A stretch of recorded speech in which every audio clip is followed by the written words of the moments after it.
Hi everyone. आज हम लोग कोलराउट्स लॉ का कॉन्सेप्ट पढ़ेंगे और बहुत सारी ट्रिक्स की हेल्प से हम उसके क्वेश्चंस करना सीखेंगे। तो लेट्स स्टार्ट। सबसे पहले हमारे पास दो टर्म्स आते हैं, लैम्डा एम और लैम्डा इक्विवेलेंट। लैम्डा एम का मतलब होता है मोलर कंडक्टेंस और लैम्डा इक्विवेलेंट का मतलब होता है इक्विवेलेंट कंडक्टेंस। अब इसके दो पार्ट होते हैं, लैम्डा एम की पावर सी और लैम्डा एम की पावर इनफाइनाइट।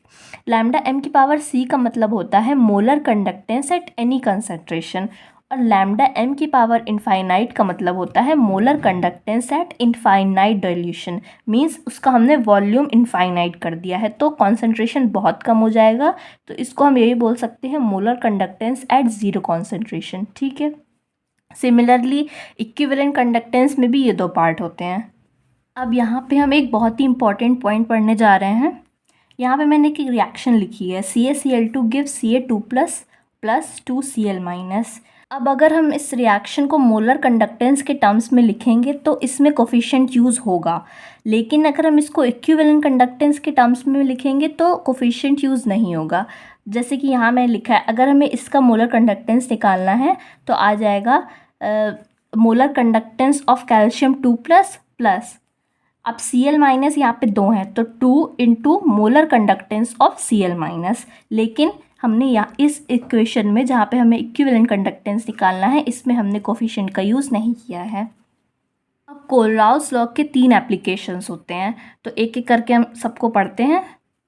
पहला एप्लीकेशन, जैसे हमें कोई रिएक्शन दी हुई है, उसमें से हमें 3 कंपोनेंट की मोलर कंडक्टेंस की वैल्यू पता है और हमें एक की निकालनी है, तो हम कैसे निकालेंगे? तो ऐसे में मोलर कंडक्टेंस की वैल्यू निकालने के लिए हम सबसे पहले लिखेंगे लैम्डा एम ऑफ CH3COH।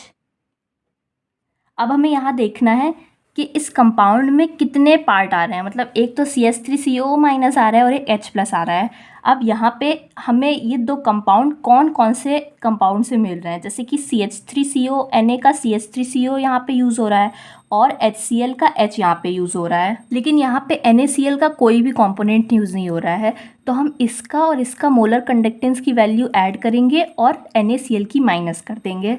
तो CH3COH का मोलर कंडक्टेंस निकालने के लिए इसकी इक्वेशन कुछ ऐसी बनेगी, molar conductance of CH3COONa plus molar conductance of HCl minus molar conductance of NaCl।